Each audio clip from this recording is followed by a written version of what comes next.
Chromosomes. Little strands of nucleic acids and proteins are the fundamental genetic instructions that tell us who we are at birth. Most people are born with 46 chromosomes, but each year in the United States, about 6,000 people are born with an extra chromosome, making them a person with Down syndrome. If you've ever encountered someone with Down syndrome, you know that they are some of the kindest, most joyful people you will ever meet. They truly have something extra. My name is Lisa Nichols, and I have spent the last 24 years as both the CEO of Technology Partners and as the mother to Allie. Allie has something extra in every sense of the word. I have been blessed to be by her side as she impacts everyone she meets. Through these two important roles as CEO and mother to Allie, I have witnessed countless life lessons that have fundamentally changed the way I look at the world. While you may not have an extra chromosome, every leader has something extra that defines who you are.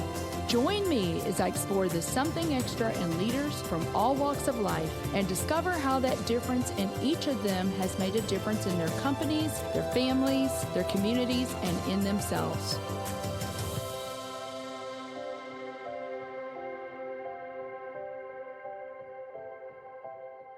I'm pleased to welcome Scott Kuehl to the show today. Scott is the founder and president of BrandResolve, a coaching and consulting firm. Scott, I am so excited to have this opportunity. You and I have talked so many times on the phone, and we met 2016, I think, and just became very fast friends. We're going to be working even closer together this next year. I'm so glad that this worked out for you to be on the podcast today. Yeah, me too, Lisa. It is a pleasure to be here. Thank you. So let's jump right in. I want to talk a little bit about your growing up. Sure. Growing up, you know what? I was a farm kid, Lisa. I had one younger brother and two of the hardest working parents a guy could ever watch and learn a work ethic from. My dad was an entrepreneur. He was a farmer. He was a custom farmer, which means he had large, heavy equipment, and he would do work for other farmers who didn't have that equipment. He had what they call in the country supper clubs. These were restaurant lounges. It's where people would go for dinner on a Thursday night for the smorgasbord. And my mom was a big part of that as well. She was a stay-at-home mom, but she was also a farm wife. She was also the bookkeeper. She was the COO on the family side if my dad was the CEO. So my younger brother and I grew up working a lot, playing sports a lot, going on dates a lot, being at concerts a lot. I look back at those times now, and I don't know where the hours in the day came from. Great childhood Yes. and wonderful models. Yes. Because I see you now, and I just see that you are such a hard worker. You just jump right in there when things need to be done. So, and I want to go back to supper clubs. Sure. Okay, so is this like the modern day, like farm to table? I mean, did any of your produce in that from the farm come into the supper club? You know what? It was not that. No. It was not that. Okay. It was very much food service trucks bringing it to it. You know, it was rural America, but it was very much professional restaurant. They would have bands come in. Part of our work ethic was helping my dad, load up the liquor, load up the food, get it to where it needed to be down in the lower level or the upper level, being the bar back, etc. So I think I learned a lot about being in the public eye and serving the public in that. And I think part of the great irony of this is I knew by the time I was 12, Lisa, I did not want to farm. I did not want to own a supper club. Right. And honestly, I did not want to work for my dad because although I loved him very much, part of what I got from him was I had to do my own thing. Does that make sense? Oh, that's a good dad. Yeah.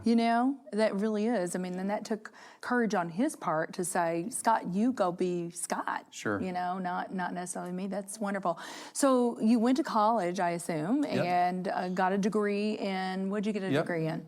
Design. I got a degree in design. I went Okay. off to college, and one of the things that I found working on the farm, working in the restaurants, they had me make signs for them. So I learned that I was an ad man. I was a copywriter. I was an art director. I was a creative director, and grew up having dreams of doing commercials with Nike and Michael Jordan and Bo Jackson were big at the time in the 80s when I was a kid. So that was my dream to do that. So I went off to college, not necessarily to get into advertising, but something communications. And I ended up getting into advertising, became an art director at an ad agency, and always wanted to be a creative director and became that. And then at 26, ended up making the leap and starting a business. The first business was called Kuehl and Associates, which of course is your first clue that I had no associates. Right. I was going to say Kuehl and Associates. It's like me, myself, and I, yes. right? Yes.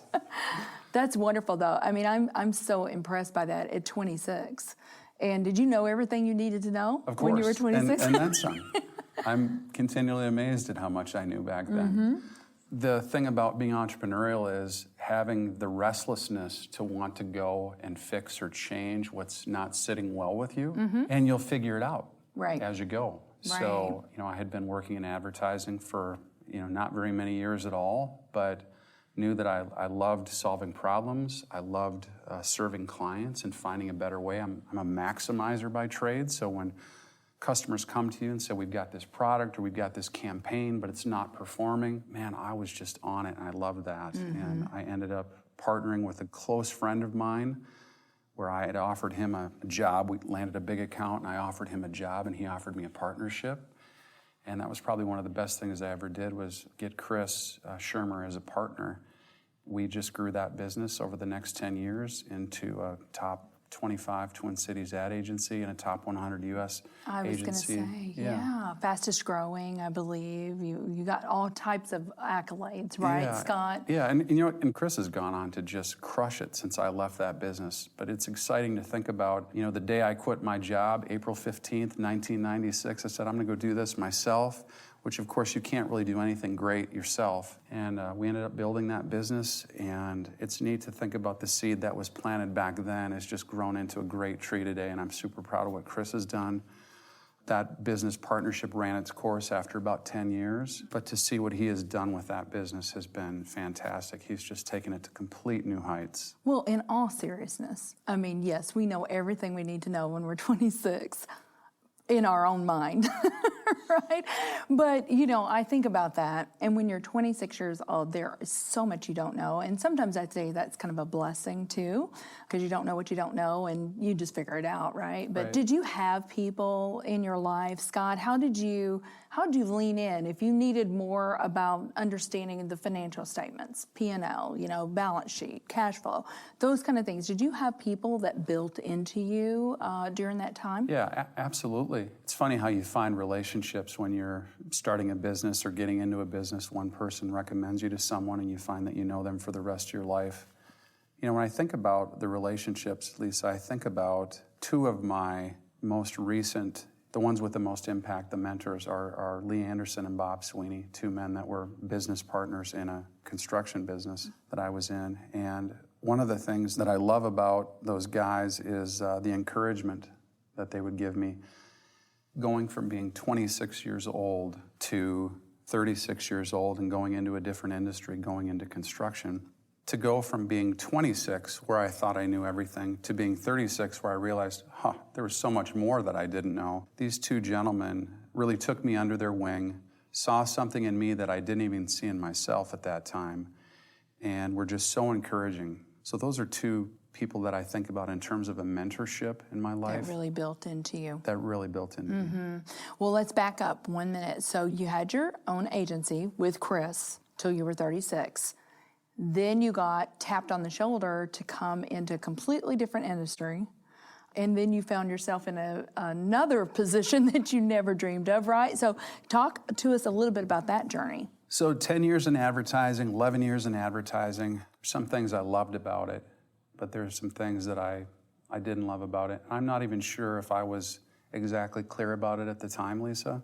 Burnout is how I would describe it now. I've always prided myself on stamina. Learned that from my dad, got that from my parents, but there just comes a time when it's time to move on, and when you're 36 years old, that was hard for me. I didn't understand what was going on exactly. I just knew that it was time for me to move on, and my family and I had a lake home. in the Brainerd Lakes area of Minnesota, and that place was just calling to us. We just loved it. Our children loved it.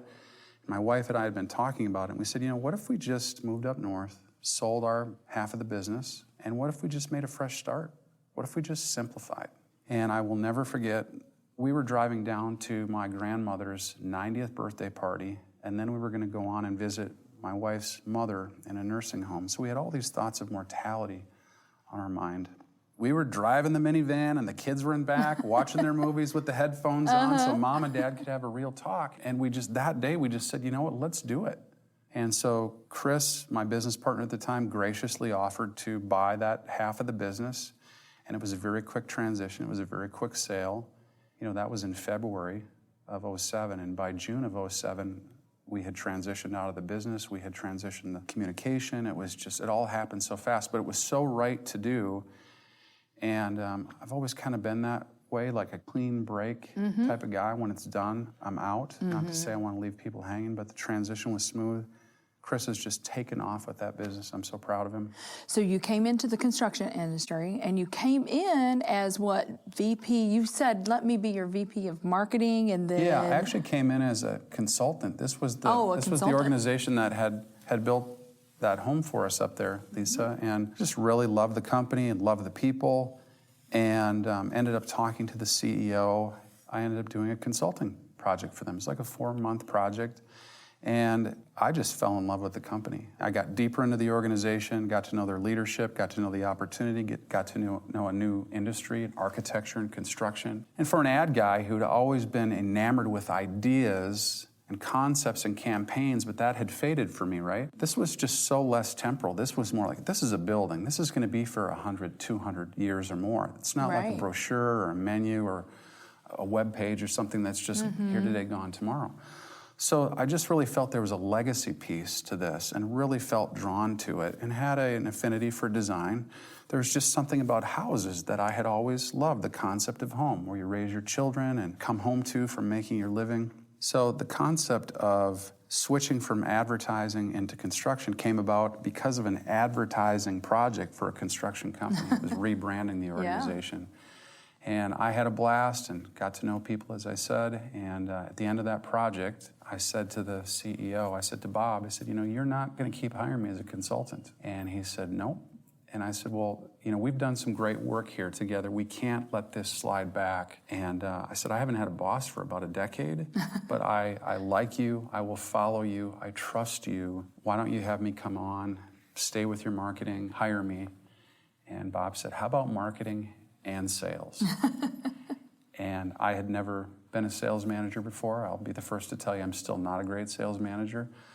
But we took a risk, really loved it, got to know the company even more.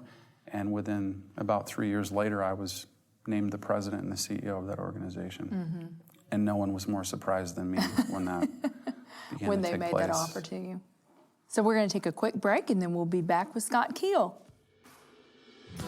As a business leader, you know that keeping a solid first impression with your potential clients, customers, and talent is vital to reaching your organization's goals. If you haven't optimized your website, or if you don't even have a website, you're missing an opportunity to shape your first impression so that it shows your brand in the best possible light. If you're thinking about revolutionizing your website, let's talk. Our team at Technology Partners is ready to help you reshape your online presence. Go to tpi.co/websites and start your journey today. So, Scott, we just talked about you joining this construction firm. And this was about, what year was this again? Well, 2008 is when I became in their employ, and it seemed like the very next day something happened, and the recession began. Yes, the housing market and construction, everything. It was a trickle down. We saw interior design firms go out of business during that time. It was all a trickle down. So talk to us about how did you get through that? I mean, that had to have been really hard. Yeah, it was hard to see an organization that was such a great family culture in a micropolitan community that had about 225 employees over the course of a couple of years go down to 90. not only was it hard for all those families that had transition or job loss or all those horrible things that can happen, which can certainly bring renewal as well and opportunity. But what that does to families and what that does to the culture of an organization is very real. And in damaging a culture and having people be concerned for their welfare, for their well-being of their families. From a leadership standpoint, Lisa, I learned so much about how you never know what's going on in someone's life. One of my mentors, Bob Sweeney, that was one thing he always said is, Scott, you never know what's going on with people. When someone's having a bad day, you never know what's going on. You got to give people the benefit of the doubt. So the culture of the organization was, there was fear, there was wonder.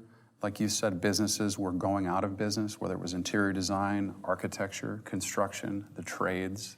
And on top of that, the challenge of being in more of a micropolitan, less metropolitan community. I saw a lot of people leave that organization in tears. And, layoffs was just something that was necessary on several levels. But I saw a mentor in Bob who was not afraid to show an appropriate level of emotion, but also make tough decisions and still love people. When you have people that you see who do that, I don't even know if Bob knows this to this day, but when you see people and how they care about people, it inspires you and it shows you how to lead people, how to love on people, even when you're seen as the bad guy. And that can be one of the toughest things too. Your ego, your pride of not wanting to be that bad guy, but yet the organization needing you to do what it needs you to do. I don't even like to talk about that, Make Lisa. the tough decisions. Yeah. I mean, those are tough decisions. Yeah. So at some point, things start to turn around. About 3 years after joining the organization, a transition began in the company where I was asked to move from marketing and sales into the president and CEO role. And we retooled some things. We tried some new things. Our revenue came back, but our profit wasn't coming back as an organization. You'll remember I said I was an ad guy, I was a marketing guy, I was a branding guy, I was a sales guy, I was a strategic guy. I was not a finance guy. I was not an HR guy. I was not those things. So getting to learn about those things and having Bob and Lee, these mentors who believed in me and were patient with me and encouraged me, instilled in me a desire to encourage others. And I do think of myself. They modeled that for you. Yeah, they really did. Who else modeled it for me was my wife. Okay. Tammy. Let's talk about that a little bit. Tammy and I have been married for 25 years. We have 3 kids, and she is the love of my life. She is my most treasured confidant.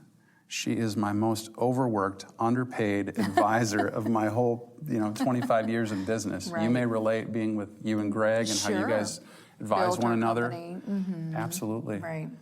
So the encouragement aspect from her during this time of trial, and all of a sudden I'm in this role to lead this organization in an industry that I have 3 or so years of experience in, I really started to lean on the Lord, really started to lean on my wife, really started to lean on our board and our leadership team, and I became the mouthpiece of hope for the organization, trying to cast this new vision that we're going to rise again, we're going to climb the mountain, we're going to get back to excellence in this organization.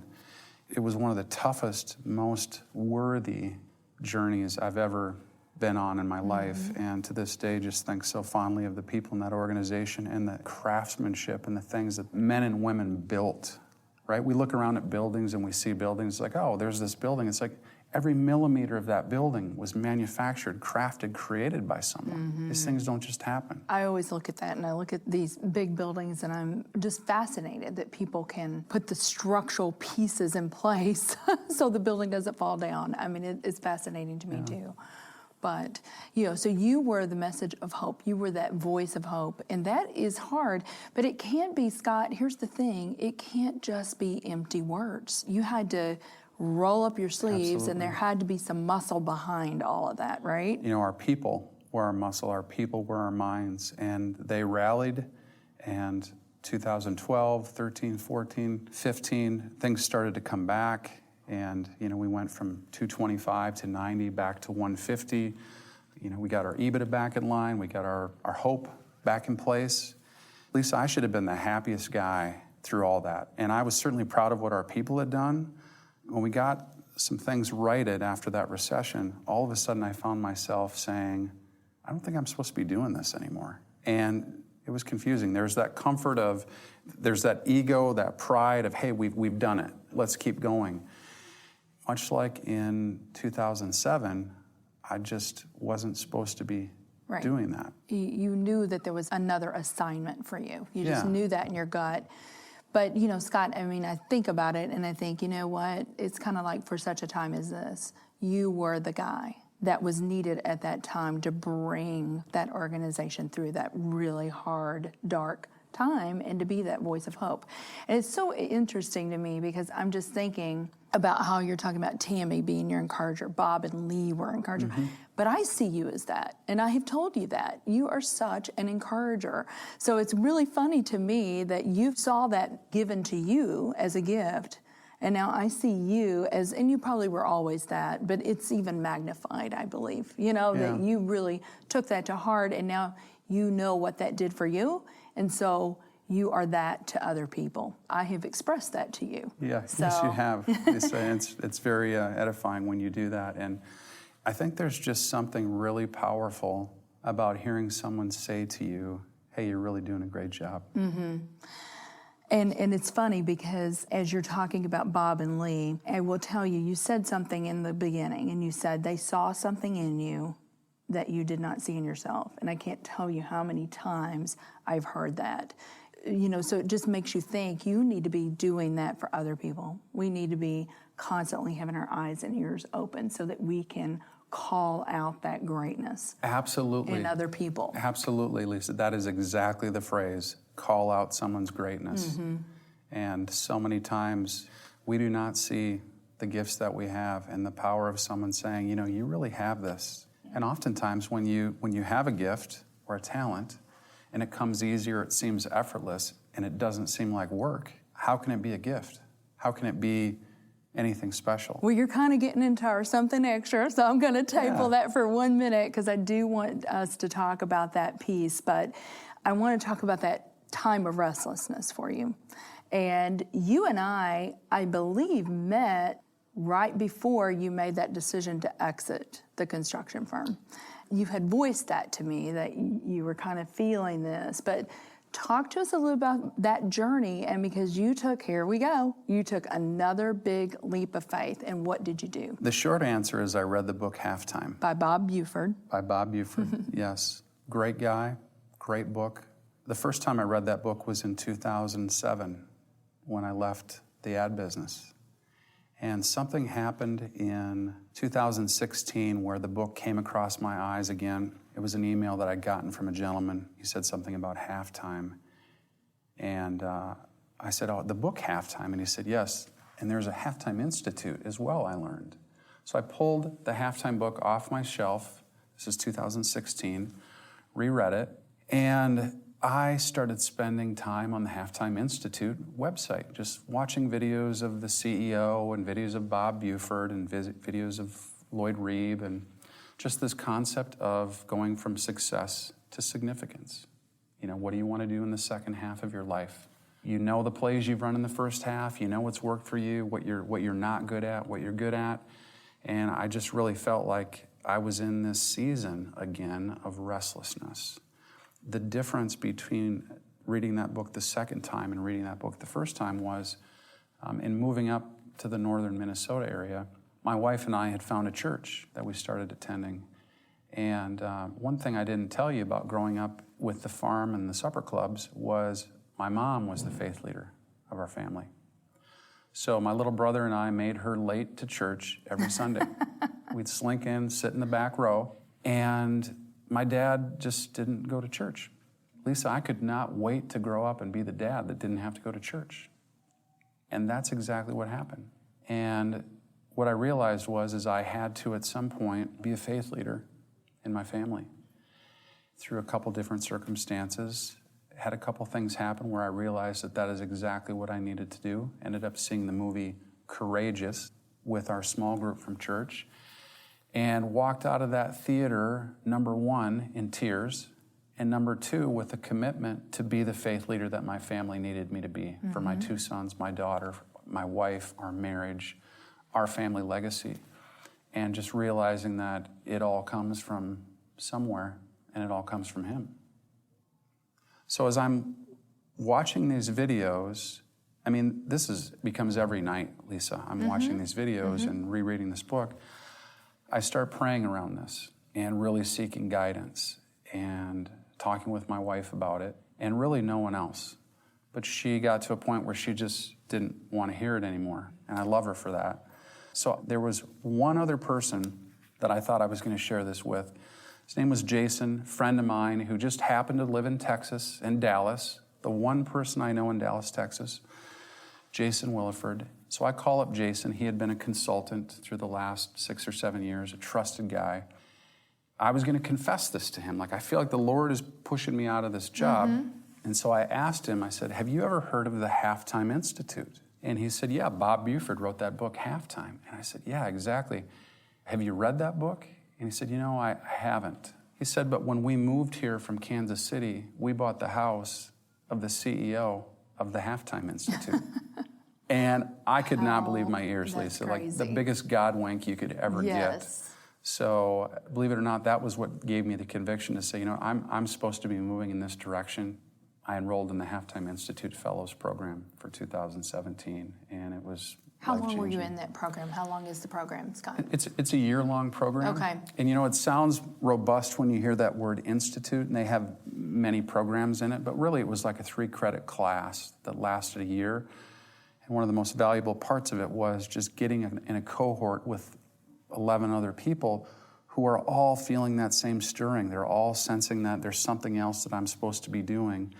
There's these gifts that I have that are to be called out and be used for something else, for God's kingdom. So if someone out there in the listening audience is sitting there right now going, wow, I'm kind of feeling this right now.